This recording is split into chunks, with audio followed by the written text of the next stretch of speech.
Boa noite, aqui é o Ricardo Demarque, eu sou especialista em geopolítica. Hoje é quinta-feira, dia 12 de outubro, e são 22 horas e 20 minutos da noite. E hoje eu decidi fazer um programa rápido porque agora à noite eu li algumas matérias e vi que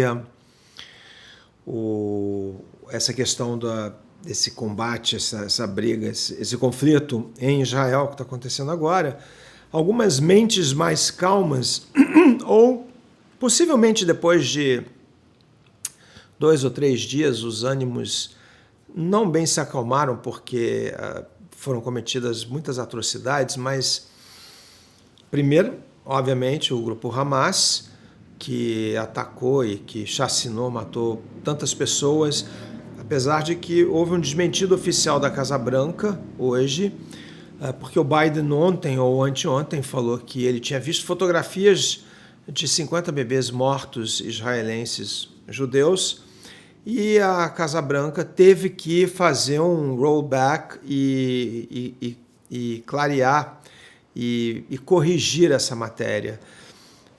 Eu vou até passar para vocês darem uma olhadinha, vou colocar isso também. Mas vamos rapidamente agora para a tela, que nós vamos rapidamente passar por essas matérias do dia e de como, e para ter um entendimento de como está mudando um pouco a cara desse conflito, e eu espero que seja para melhor, porque a situação está ainda muito tensa. Tem a questão dos Israel, com comentários recentes de ministros israelenses promovendo um verdadeiro ataque à própria população palestina de Gaza. São 2,3 milhões de palestinos que residem em Gaza. Uma pequena fração teve responsabilidade nos acontecimentos do final de semana passada. Mas o direito internacional é bem claro que civis não podem sofrer por conta dos militantes ou de decisões ou de combates entre militares. Os civis têm que ser protegidos sempre. Alguns comentários de alguns ministros israelenses dão a entender que eles esqueceram dessa cláusula importantíssima do direito internacional. De qualquer forma, olhando aqui no noticiário, essa mensagem, essa reportagem do Financial Times saiu tem poucas horas, umas 3 horas. US urges restraint on Israel amid fears of regional war. Ou seja, os Estados Unidos está buscando frear um pouco Israel, porque há um problema do Hezbollah, porque eles já avisaram, o Hezbollah já avisou que se os Estados Unidos, ou se Israel entrar em Gaza, eles vão abrir uma nova frente no norte do Líbano. O Irã também já disse que não vai ficar, apesar deles alegarem que eles não tiveram nada a ver com essa questão no final de semana, eles vão dar apoio total aos palestinos. E eu imagino que os Estados Unidos está sendo, digamos assim, recados estão sendo passados dos seus aliados árabes, Arábia Saudita, Emirados Árabes, Marrocos, Egito. Egito é um que chegou e falou: não vou aceitar nenhum palestino de Gaza, porque se eu aceitar, eu vou entender que Israel está fazendo uma limpeza étnica no território, e vai tomar o território e eles nunca mais vão retornar. É o que aconteceu em 48. Os palestinos que foram embora até hoje clamam pelo seu direito de retorno. Provavelmente a cláusula mais difícil hoje de se visualizar, porque existem palestinos no Líbano, na Jordânia, e eles, se houver um acordo de paz, eles pleiteariam o direito de retornar às suas residências em Israel. Eu acho isso vai ser impossível de acontecer alguma coisa assim, mas eles têm esse direito. Então, essa matéria do Financial Times deixa isso bem claro, que os americanos estão preocupados. Ou seja, os portas-aviões que os americanos levaram, colocaram ali na costa de Israel, supostamente para ser um auxílio ao Estado israelense, agora eu começo a pensar às vezes que é uma forma também de dar uma freada no governo, evitar o pior dos excessos que os israelenses, alguns israelenses, poucos, para falar a verdade, mas alguns israelenses gostariam de fazer. Wall Street Journal, a mesma coisa.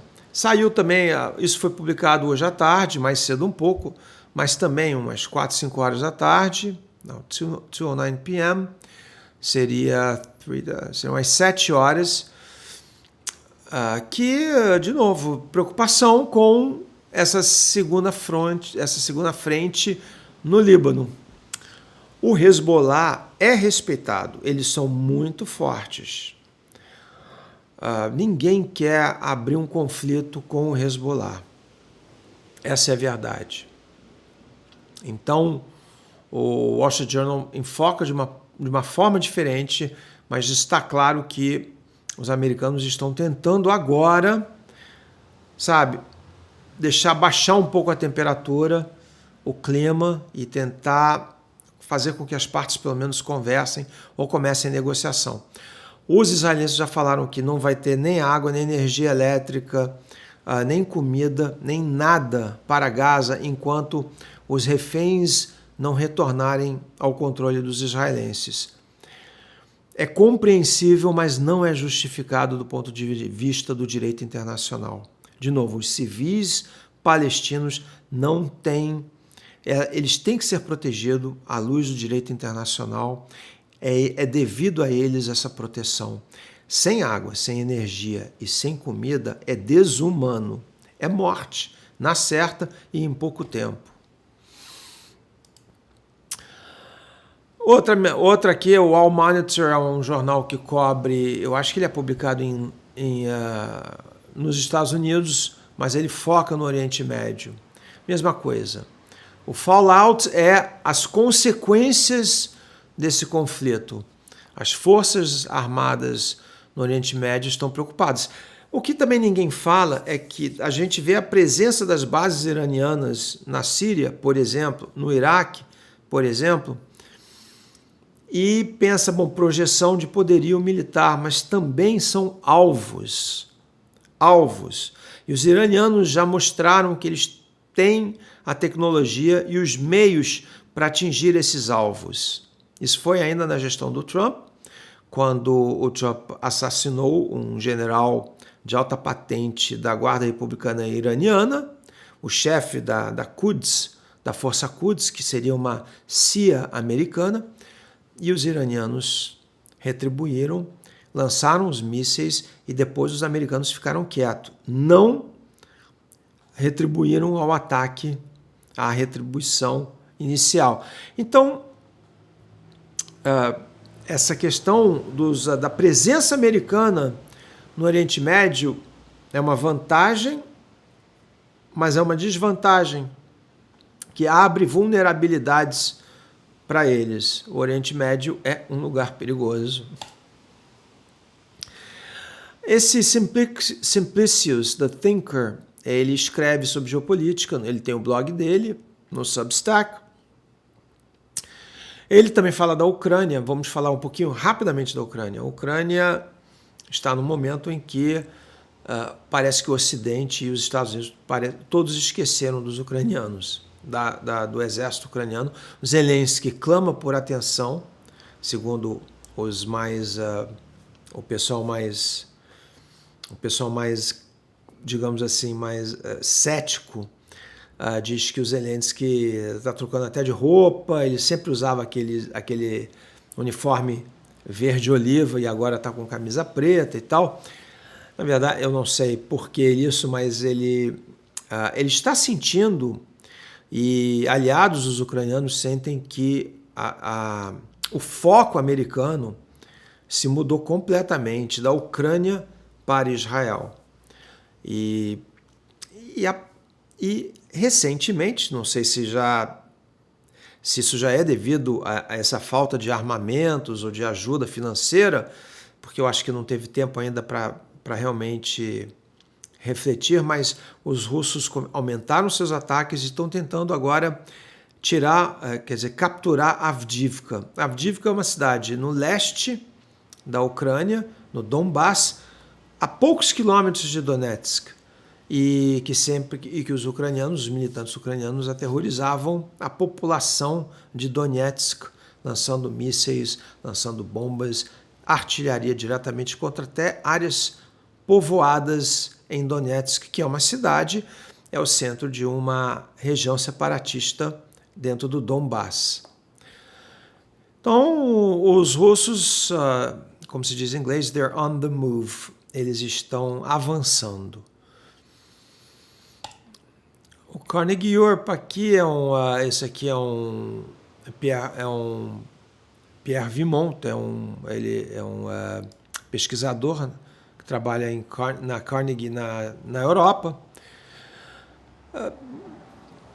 entendendo que os americanos estão fragilizados, os israelenses estão fragilizados, os israelenses também devido à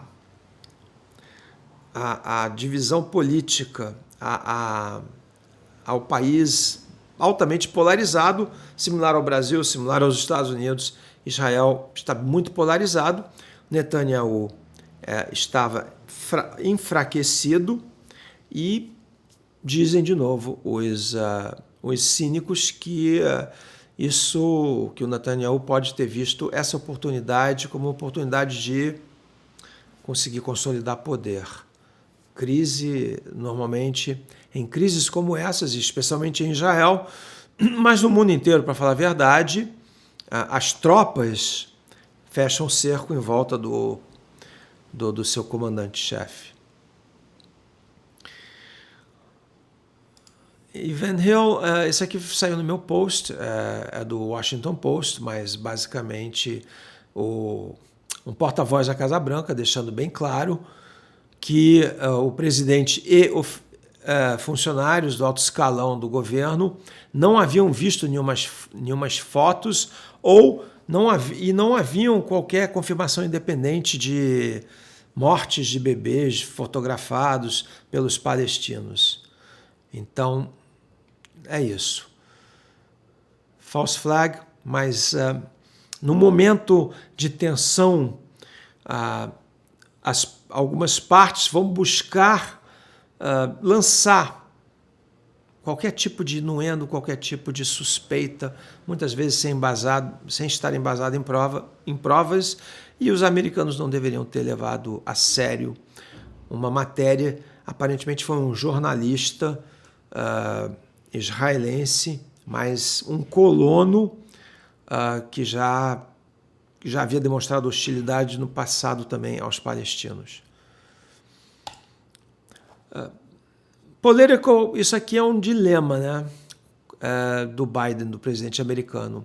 Se ele endurecer contra os iranianos, muito provavelmente o preço do petróleo vai subir. O preço do petróleo subindo coloca em risco a reeleição dele, que já não está garantida. Então, os republicanos, os conservadores e digamos assim, os legisladores nos Estados Unidos querem uma linha mais dura contra o Irã, mas não há, por enquanto, smoking gun ou prova cabal de envolvimento do Irã neste atentado. E qual é o custo? O Irã não é um país indefeso. Então, se houver um conflito no Golfo Pérsico, o preço do petróleo vai aumentar e muito. E a economia ocidental vai entrar em recessão e os Estados Unidos e o Biden perde as eleições. Eu não havia mostrado para vocês.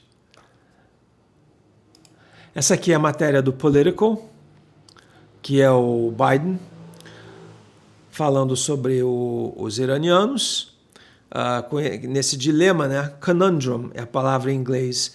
Se ele endurecer com os iranianos, buscar restringir as exportações de petróleo iraniano, os preços vão aumentar.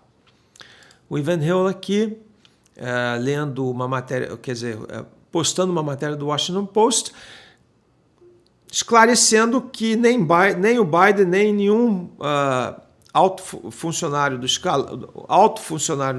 do governo americano, nenhum funcionário americano viu fotos de crianças chacinadas, decapitadas e tudo isso que andaram falando. Então,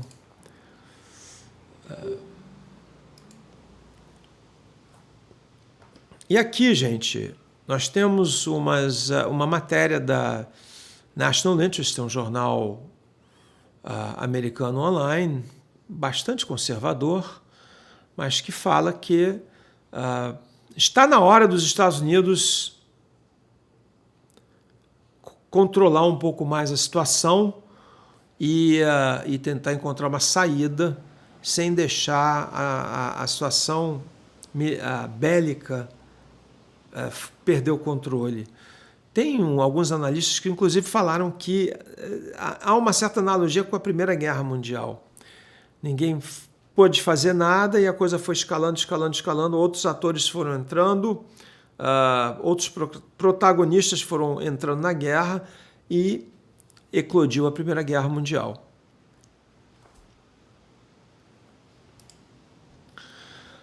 Esse aqui é um blog do Larry Johnson, que foi funcionário da CIA por muitos anos, e o que ele está dizendo aqui, Russia closing the noose on Ukrainian troops.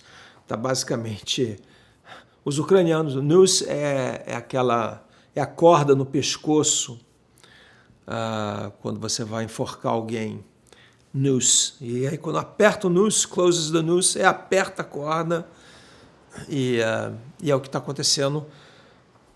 Não se sabe se eu acho que os aliados dos ucranianos entendem que o mundo está um pouco desmilitarizado, que a OTAN está com os estoques baixos, que os Estados Unidos está com os estoques baixos, e o pouco que tem agora, a primeira prioridade é Israel para os americanos, não é mais a Ucrânia. Gente, é isso, tá? Eu ainda estou aprendendo aqui, esqueci um pouco de passar as fotos, as imagens dos artigos, mas eu espero que tenha sido, de qualquer forma, bem interessante esse programa. Um abraço.